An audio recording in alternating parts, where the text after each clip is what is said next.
Legally કોઈ જાતનો નો કઈ પોલીસ ને હપ્તો દેવાનો. અમે હપ્તે પોલીસ વાળાને દઈને અમારે 40,000 નો હપ્તો દઈ પોલીસ વાળા એ બોલ હમણાં. હા એ બોલ જડવું ને સીધો 4.5 એને કેટલા ના 375 નો દંડ નાખ્યો. સુરેન્દ્રનગરના ખનીજ માફિયાનો એક ઓડિયો ક્લિપ જે છે તે હાલ ખૂબ વાયરલ થઈ રહી છે. જાગૃત નાગરિક સાથેની વાતમાં ખનીજ માફિયાએ એ ભાંડો ફોડી નાખ્યો છે.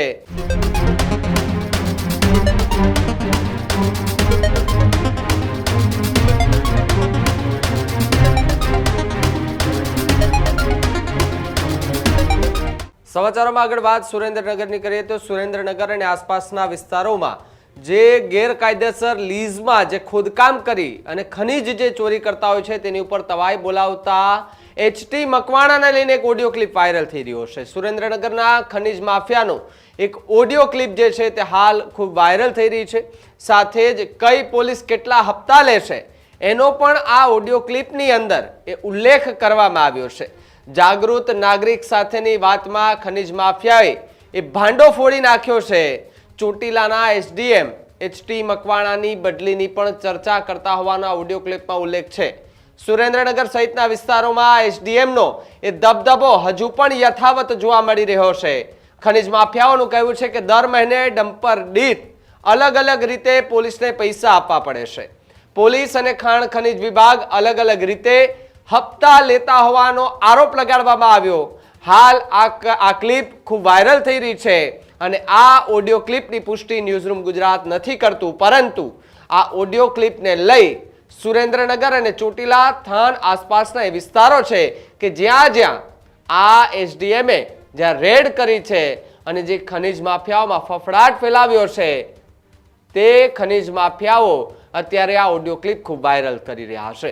અને સાથે જ એક મોટો સવાલ કે આની અંદર એવું પણ કહેવામાં આવ્યું છે કે ગાંધીનગર વાત થઈ ગઈ છે, થોડાક જ દિવસોમાં એચટી મકવાણા જે એસડીએમ છે એની બદલી નક્કી છે અને એને મોરબી અથવા તો એ મોરબીના આસપાસના વિસ્તારમાં મૂકવામાં આવશે તેવી વાત એ ઓડિયો ક્લિપમાં પણ કરવામાં આવી છે.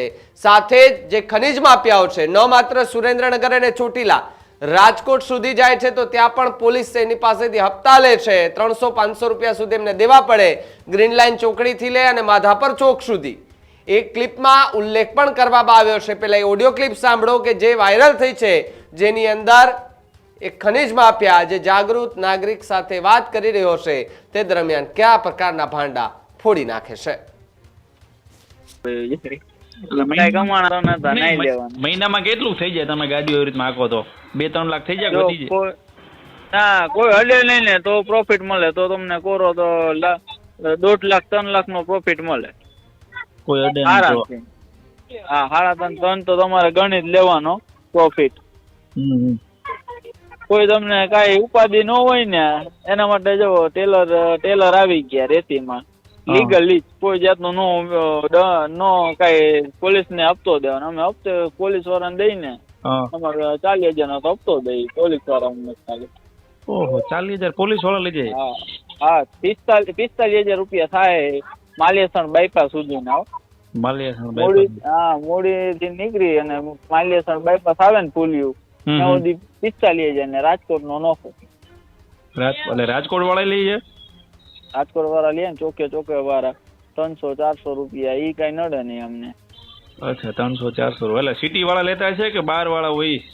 સિટી વાળા. સિટી વાળા લે?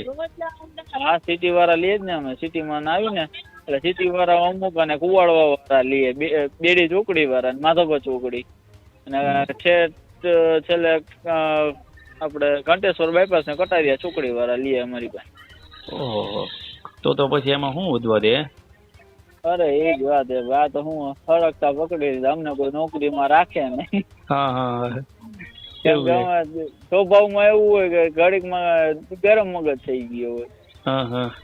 અમે થાયકા ભાઈ કે અમે 24 કલાક કાને ને કાને ફોન હોય અમારો, મેસેજ જ સાંભળતા હોય. અમે ગ્રુપ હશે ને આખું તમારું? પણ એમાં ગ્રુપ હો ભાઈ, ગ્રુપ વગર અમારું 2 સેકન્ડ જ ન હાલે.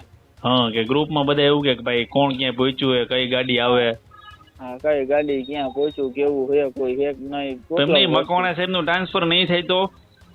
ના, ફાઇનલ થઈ જાય. આની મોર ઓલો વિડીયો વાયરલ થઈ ગયા હતા એટલે અટકાઈ ગયું હતું. આ પેલા કન્ફર્મ થઈ ગયું. થઈ ગયું? હા કન્ફર્મ ફાઇનલ થઈ ગયું ભાઈ. એટલે ત્યાં મુખ્યમંત્રીને રજૂઆત કરીએ છે? ના ગાંધીનગર જે આના જે ઓલા આવે ને અધિકારીઓ હા હા જે આને બધાને બદલ્યું કરે હા હા. હા એની સીધું. એ લોકો એમ થોડું ડાયરેક્ટ કરી શકે.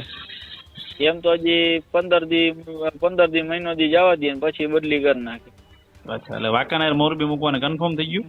હા વાંકાનેર કન્ફર્મ. વાંકાનેર મોરબી બે ના એરિયામાં જ આવશે. કન્ફર્મ થઈ ગયું. અત્યારે તો આખું સુરેન્દ્રનગર આવતું છે ને એના અંડરમાં? એની આગળ જો મૂળી આવે, સુરેન્દ્રનગર આવે, ચોટીલા આવે ને બેટી આવે. બેટી સુધી એની છેલ્લી હતી અને આમ ઠેઠ મૂળી મોનસુલ ટપી અને અમદાવાદ જે ટોલ નાકો આવે ને દર્શન હોટલ એ ટપીને એની હદ. ડેપ્યુટી કલેક્ટર થાય ને એ અત્યારે અહીંયાનો રાજા કહેવાય. અચ્છા, એટલે પેલા જેવું હવે નહીં હાલતું એવું થયું ને તો? નહીં પેલા જેવું કાકા દર્શન હોટલ વાળા જેવું થાકી ગયો. તમે શું કહેવાય એની પાસે તો 200-300 કટારા. ઓહો, એ થાકી જાય તો અમારા જેવા 3-4 ખટારા વાળા શું આવવાની. એટલે બધાને દંડ જ આપી દે સીધો? દંડ જો કઈ લાંબી ટૂંકી નહીં, સીધો દંડ. એમ નહીં કઈ રિક્વેસ્ટ કરો, વાતચીત કરો, સાહેબ પતાવો એવું કઈ નહીં?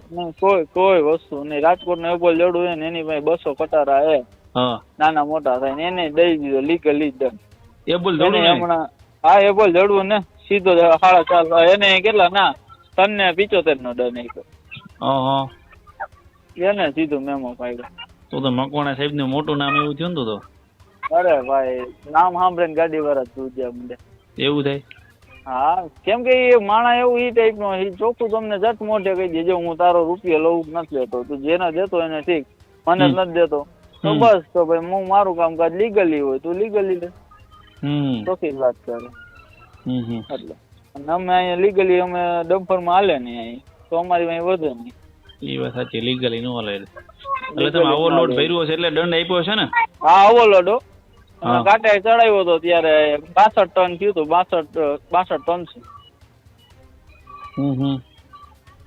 એટલે અત્યારે ગાડી ક્યાં પડી તમારી? અત્યારે સુરેન્દ્રનગર ચોટીલા પોલીસ ચોકીએ પડી. અચ્છા એવું, તો તમે દંડ ભરો ત્યારે જ ભેગું થાય ને?